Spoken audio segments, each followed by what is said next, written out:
तो मूवी की शुरुआत में हम एक लड़की मई को देखते हैं जिसकी एक आंख पूरी तरह जख्मी है। उसे काफी तकलीफ हो रही है और वो अपनी आंख को पकड़कर रो रही है, चिल्ला रही है। अब उसकी आंख के साथ हुआ क्या था, ये जानने के लिए हम चले जाते हैं मई के बचपन में, जहाँ दिखाया जाता है कि बचपन से ही मई की वो आंख खराब थी, इसीलिए वो हमेशा उस पर एक पट्टी पहना करती थी, जिस वजह से हर कोई उसकी मजाक बनाया करता था और कोई उससे दोस्ती नहीं करता था, जिससे वो हर वक्त काफी उदास रहती थी। उसे डॉल से खेलना बहुत पसंद था और वो उन्हें पसंद भी करती थी, लेकिन वो हमेशा ही उन्हें खेल कर तोड़ दिया करती थी, क्योंकि डॉल्स को तोड़ना भी उसे बेहद ही पसंद था। जाहिर है ये बात काफी अजीब थी, जो इस बात की तरफ इशारा कर रही थी कि मई कोई नॉर्मल बच्ची नहीं है, उसके अंदर काफी गुस्सा भी है और बेरहमी भी। अब मई की बर्थडे पर उसकी मोम उसे एक डॉल तोहफे में देती है, जो बेहद ही प्यारी थी और शीशे के एक बॉक्स में बंद थी। उसकी मोम कहती है, ये मेरी बनाई पहली डॉल है, बिल्कुल ऐसी डॉल बचपन में मेरी दोस्त हुआ करती थी, तो अगर तुम्हारा भी कोई दोस्त नहीं बन रहा तो तुम इसे ही अपनी दोस्त बना लो, लेकिन हाँ, क्योंकि ये डॉल खास है तो इसे इस शीशे के बॉक्स से बाहर मत निकालना। तब अपनी मोम की बात मानकर वो उस डॉल से दोस्ती कर लेती है। फिर अब हमें कुछ सालों के बाद का वक्त दिखाया जाता है, जहाँ टाइम गुजरने के साथ साथ मई भी अब बड़ी हो गई है। उसने अपने उस खराब आंख का भी इलाज करवा कर उसमें लेंस लगवा लिया है, इसीलिए अब उसे पट्टी पहनने की जरूरत नहीं पड़ती, क्योंकि वो बिल्कुल ठीक हो गई थी। उसकी आंख ठीक होने के बाद उसके अंदर एक अलग ही हिम्मत आ गई थी और वो किसी से भी दोस्ती करने को तैयार थी, जो वो बचपन में नहीं कर पाई थी। वो जानवरों की क्लिनिक पर जॉब करती थी, जहाँ वो जानवरों की चीर फाड़ और उन्हें टांके लगाने का काम करती थी। उसे सिलाई करने का भी बहुत शौक था। उसकी आदत काफी अजीब थी, मगर फिर भी उसके चेहरे पर हमेशा एक मुस्कुराहट रहती थी। उसकी मुस्कुराहट प्यारी होने के साथ साथ थोड़ी सी डरावनी भी थी। उसका बर्ताव ऐसा इसीलिए हो सकता है क्योंकि हमेशा वो बाहरी लोगों से दूर रही। उसके माँ बाप की मौत हो गई थी और अब वो बस अपनी डॉल के साथ ही रहती थी। वो एक लड़के एडम को पसंद करने लगी थी और जब खाना खाने बाहर आती थी तो अक्सर छुप छुप कर उसे देखा करती थी। वो एक मैकेनिक था। मई को एडम में सबसे ज्यादा उसके हाथ प्यारे लगती थी।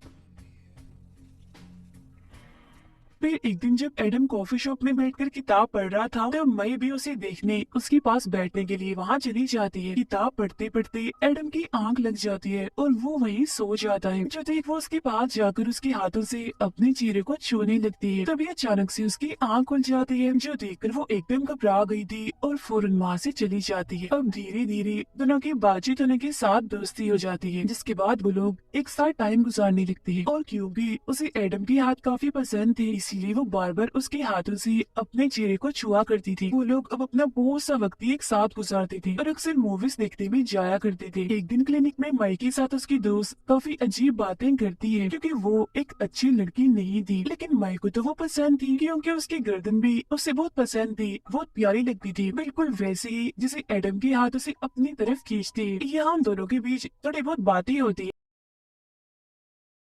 जिसके बाद मई की दोस्त उसे अपनी बिल्ली तोहफे में दे देती है। घर आने के बाद वो एडम को बार बार कॉल कर रही थी, मगर वो कॉल उठा ही नहीं रहा था, क्योंकि आज वो बहुत मसरूफ था। काफी दिन तक बात ना होने पर एक दिन मई एडम को अपने घर बुला लेती है, जहाँ दोनों बैठकर डरावनी फिल्म देख रही थी, जिसमें कुछ सीन्स ऐसे थे जिनमें चीर फाड़ थी, जैसे कपल छुट्टियां मनाने पिकनिक पर गई, जहाँ उनके साथ कुछ ऐसा हुआ कि दोनों एक दूसरे को ही नोच नोच कर खाने लगे। लड़की अपने हस्बैंड की उंगली खा जाती है और लड़का अपनी वाइफ के जिस्म पर काटने लगता है, जो इस तरफ इशारा कर रहा था कि वो आदमखोर बन गए हैं। अब हालांकि वो अजीब मूवी थी, मगर मई को काफी पसंद आ रही थी। इस तरह के सीन देखकर उसे अलग ही सुकून मिलने लगता है, इसीलिए वो एडम के पास जाके बैठ जाती है ताकि वो सारे सीन्स और करीब से देख सके। जिसके बाद वो दोनों सोने के लिए चली जाती है, जिस दौरान मई उसके हाथ बार बार अपने चेहरे पर फेरने लगती है। जिसके बाद उसे कुछ ऐसा होता है कि वो एडम को काट लेती है, जिससे उसका खून निकलने लगता है। ये बात उसे पसंद नहीं आती, तो वो वहाँ से उठकर चला जाता है। वो क्योंकि मई से नाराज हो गया था। उसके जाने के बाद मई अपनी उस डॉल जो उसकी मम ने उसे गिफ्ट दी थी उसे डांटने लगती है, क्योंकि उसे लग रहा था कि ये डॉल ही मुझसे इस तरह की अजीब हरकतें करवा रही है। फिर एडम को मनाने के लिए वो बार बार उसे कॉल करती है, मगर वो एक भी कॉल नहीं उठाता। ऐसा लग रहा था जैसे वो उसे नजरअंदाज कर रहा हो। काफी दिनों तक बात और मुलाकात न होने पर मई को उसकी फिक्र होने लगती है। हेलो एडम, दिस इज मई। वो अपनी फिक्र दूर करने के लिए उससे मिलने चली ही जाती है, जहाँ एडम अपने दोस्त के साथ बातें कर रहा था। जिस दौरान मई उसे ये कहते हुए सुन लेती है कि मई काफी अजीब लड़की है, जब से मैं उसे ढूंढूंगा हूँ मैं बहुत खुश हूँ। ये बात सुनकर उसका दिल टूट जाता है और वो यहाँ से चली जाती है। जिसके बाद वो जाती है अपने दोस्त के घर जो मई का ख्याल रखती थी। वो उसे एडम के बारे में बताकर अपने दिल का बोझ हल्का करती है। जिसके बाद वो दोनों एक साथ काफी वक्त गुजारती है।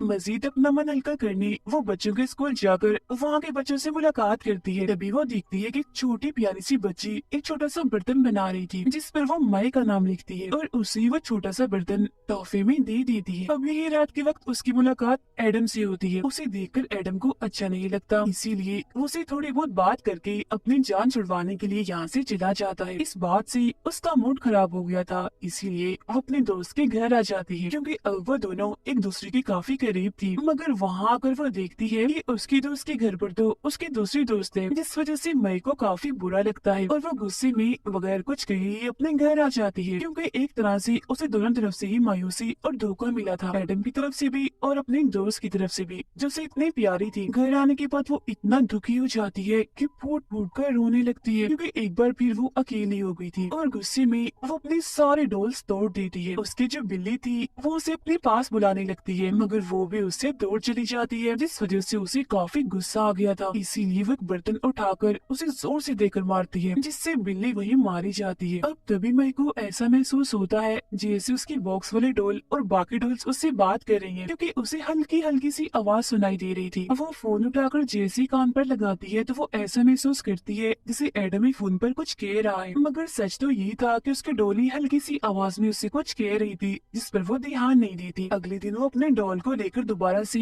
उस स्कूल में आ जाती है, जहाँ एक बच्ची ने उसे छोटा सा बर्तन टॉफी में दिया था। उसकी डॉल सारे बच्चों को काफी पसंद आती है, इसीलिए वो उसे बाहर निकालने की जिद करते हैं, मगर मई कहती है नहीं, मैं इसे नहीं निकाल सकती क्योंकि मेरी मॉम ने मना किया था। मगर इसके बावजूद भी बच्चे उस बॉक्स को मई से छीनने लगते हैं, जिस वजह से वो शीशे का बॉक्स नीचे गिर के टूट जाता है और कांच के टुकड़े हर जगह बिखर जाते हैं। मगर इसके बावजूद भी बच्चे रुकते नहीं और डॉल को लेने की कोशिश करते हैं, जिससे कांच के टुकड़े उनके जिस्म में घुस जाते हैं और सभी का खून निकलने लगता है। अब इस सब की वजह से डॉल भी खराब हो गई थी, जो चीज मई को अच्छी नहीं लगती, इसीलिए वो अपने डॉल को लेकर यहाँ से चली जाती है और काफी दुखी भी थी। फिर एक दिन मई जब घर से बाहर थी तो एक लड़का उसे अकेली देखकर उसके पास आकर बैठ जाता है। दोनों के बीच थोड़ी देर तक बातें होती हैं और उनकी दोस्ती हो जाती है, जिसके बाद मई उसे अपने घर ले आती है। लड़के को काफी गर्मी लग रही थी तो वो अपनी शर्ट उतार देता है। उसकी बाजू पर एक टैटू बना हुआ था जो मई को काफी अच्छा लग रहा था, इसीलिए उसे गौर से देखने लगती है और तारीफ भी कर देती है। अब लड़का फ्रिज से पानी लेने के लिए जाता है, मगर मई उसे फ्रिज खोलने से मना कर देती है, पर फिर भी वो जबरदस्ती फ्रिज खोल देता है और देखता है कि मई ने एक मरी हुई बिल्ली को शॉपर में लपेट कर फ्रिज में रखा हुआ है। ये वही बिल्ली थी जिसकी दोस्त ने दी थी और मैंने उसे मार दिया था। ऐसा उसने इसलिए किया था ताकि बिल्ली की लाश गले सड़े नहीं। ये देख वो लड़का काफी डर जाता है और यहाँ से जाने लगता है, जो चीज मई को बिल्कुल अच्छी नहीं लगती, इसीलिए वो उसके सर में कैंची घुसा देती है, जिससे काफी तेजी से उसका खून निकलने लगता है। वो दर्द से चिल्ला भी रहा था, मगर इतना सारा खून बह जाने की वजह से मौके पर ही उसकी मौत हो जाती है। अब ये मई का पहला कत्ल था, मतलब इंसानों में पहला कत्ल, क्योंकि जानवर को तो वो पहले ही मार चुकी थी, इन्हीं बिल्ली को उसके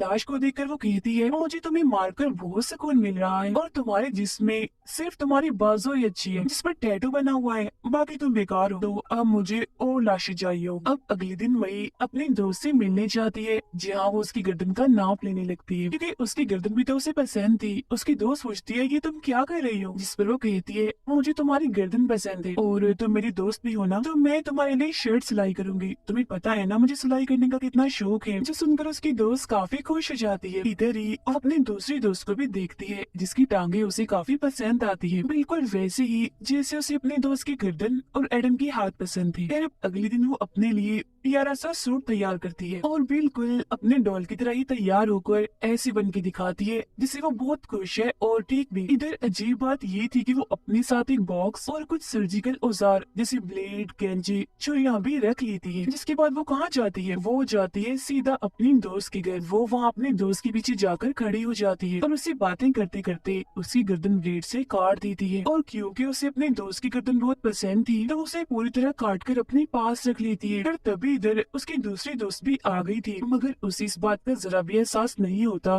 कि मैंने उसकी दोस्त को मार दिया है। वो अपने दोस्त को आवाज लगाती तो है मगर उसकी दोस्त वहाँ नहीं जाती, मर जाती है। अचानक से उसके सर में भी 2 चाकू घुसा देती है जिससे उसका बहुत सारा खून बहने लगता है और एकदम वो नीचे गिर जाती है और तड़प तड़प कर उसकी मौत हो जाती है।